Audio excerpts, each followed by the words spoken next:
अब देखिए हम लोग क्वेश्चन नंबर 39 पर पहुंच चुके हैं। क्वेश्चन नंबर 39 में है बच्चों, इन सोल्वोलाइसिस of 1,2-डाइमिथाइल propyl 1,2-डाइमिथाइल propyl paratoluene sulfonate. ठीक है, तो सबसे पहला नंबर तो इसका स्ट्रक्चर बनाइए। देखिए पैराटोल्यूइन सल्फोनेट है तो इसका मतलब ये है कि पैरा पोजिशन पर टोल्यूइन लगाना है। ठीक है, और उसके बाद जो है सल्फोनेट है, इसका मतलब ये है कि ये कुछ एस्टर की बात कर रहा है। चलिए तो हमने एस्टर बना लिया, सल्फोनेट एस्टर। फिर उसके बाद क्या कहता है 1,2-डाइमिथाइल प्रोपाइल, मतलब यहीं पर जो है आपको एक प्रोपाइल भी बनाना है। इस तरह से प्रोपाइल बना लिया। ठीक है, और इस प्रोपाइल सिस्टम पर कहता है 1,2-डाइमिथाइल, मतलब यहाँ पर CH3 होना चाहिए और यहाँ पर CH3 होना चाहिए। बाकी जगह आप हाइड्रोजन भर दीजिए। यहाँ पर देखिए CH, ठीक है, और यहाँ पर क्या हो जाएगा, यहाँ भी CH हो जाएगा। ये स्ट्रक्चर है। अगर आप इस स्ट्रक्चर को रीअरेंज करके फिर से लिखें, मतलब मैं लिखूं तो CH, फिर उसके बाद देखिए यहाँ पर CH और CH3, और गौर से आप इसको देखिए तो ये क्या है, इसको टोसाइलेट आयन बोलते हैं, ये OTS। समझ गए बात को?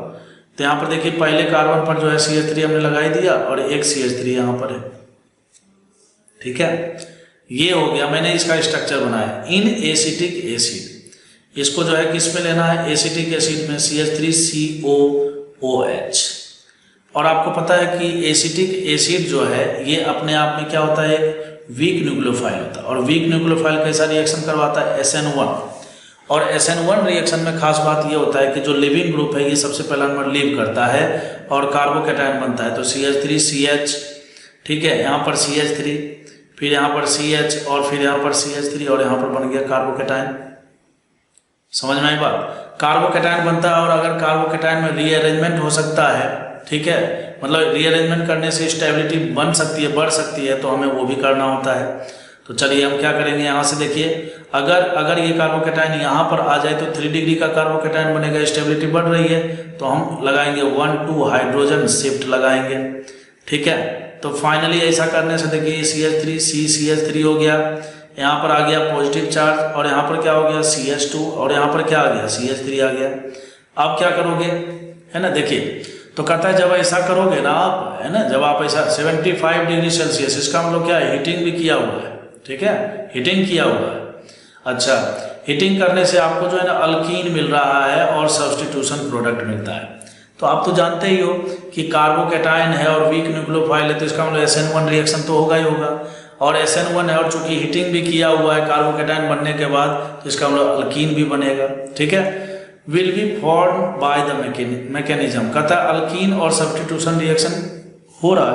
तो क्या क्या हुआ है भाई, सिंपल सी बात है, SN1 और E1 हुआ है। क्यों? SN1 में भी कार्बोकैटायन बनता है और E1 में भी क्या होता है, कार्बोकैटायन बनता है। ठीक है, यहाँ SN1E2 बोला, SN2E1 बोला, ठीक है, ये गलत कॉम्बिनेशन है, तो इसका सही आंसर क्या है, केवल D है। चलिए आगे बढ़ते हैं, क्वेश्चन नंबर 40 के बारे में बात करेंगे। क्वेश्चन नंबर 40 में बच्चों यहाँ पर देखिए एक एस्टर लिया हुआ है और एस्टर में लिथियम एल्युमिनियम हाइड्राइड लिया हुआ है। ठीक है, आप जानते हो कि लिथियम एल्युमिनियम हाइड्राइड जो है बेसिकली ये क्या करता है, H- भी, वो भी कैसा, स्ट्रॉन्ग न्यूक्लियोफाइल है। ठीक है, हाइड्राइड आयन है। ठीक है, तो हाइड्राइड आयन है लेकिन ये स्ट्रॉन्ग न्यूक्लियोफाइल जैसा बिहेव करता है। तो बेसिकली ये क्या करेगा, ये यहाँ पर अटैक करेगा। ठीक है, तो जब ये यहाँ पर अटैक करेगा तो ये वाला बॉन्ड खुल जाएगा। ठीक है, ये वाला बॉन्ड क्या होगा, खुल जाएगा, और खुलने के बाद जो है फाइनली ये दोबारा यहाँ पर अटैक करके और इस बॉन्ड को यहाँ से तोड़ देगा। ठीक है, या फिर आप ऐसे भी समझ सकते हो। ठीक है, चलो एक बार ऐसा करते हैं। तो फाइनली जो है देखिए यहाँ पर जो है ये C डबल बॉन्ड O ऐसा बन गया। ठीक, और यहाँ पर जो है C डबल बॉन्ड O तो बन ही गया है, और यहाँ पर इससे जोड़ दिया हमने एक हाइड्रोजन। ठीक है बच्चों, फिर उसके बाद यहाँ से आप इसको C डबल बॉन्ड O यहाँ भी कर दीजिए, और यहाँ पर ये O माइनस हो चुका है। ठीक है, कोई दिक्कत नहीं है। अब क्या होने वाला है, अभी भी लिथियम एल्युमिनियम हाइड्राइड अभी भी हमारे पास है, कहने का मतलब H- आयन। तो ये H- आयन जो है ना फिर से यहाँ भी अटैक करेगा और यहाँ भी अटैक करेगा, और क्या होगा समझिए, जैसे यहाँ पर अटैक करेगा तो फिर से अब यहाँ पर खुल जाएगा, ठीक है, तो ये एनायनिक फॉर्म में आएगा, और यहाँ पर अटैक करेगा तो ये भी खुलेगा और एनायनिक फॉर्म में आएगा।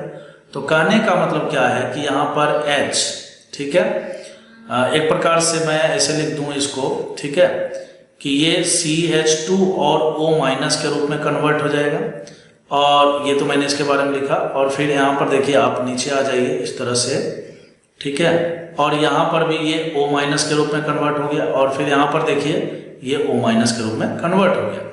तो कहने का मतलब यह है कि ये लिथियम एल्युमिनियम हाइड्राइड का जो हाइड्राइड आयन है, इसने क्या किया, इन तीनों को सेपरेट करके और 3 न्यूक्लियोफाइल बनाए, ठीक है। ऑक्सीजन पर निगेटिव चार्ज है तो ये क्या हो गया, तीनों के तीनों स्ट्रॉन्ग न्यूक्लियोफाइल हो गए, ठीक है। और स्ट्रॉन्ग न्यूक्लियोफाइल देखिए अब यहाँ पर क्या लिया हुआ है, एसिटिक एसिड लिया हुआ है, ठीक है। तो एसिटिक एनहाइड्राइड है ये, तो एसिटिक एनहाइड्राइड है तो ये OCO और CH3 है, ठीक है। क्यों दिया गया है ये, मतलब ये चाहता है कि आप इस एनायन के द्वारा, है ना, ये एनायन के द्वारा जो है आप इस कार्बन पर अटैक करवाएं, और अटैक करवा के यहाँ पर एनायन बनेगा, फिर ये दोबारा अटैक करेगा और ये यहाँ से खुल जाएगा।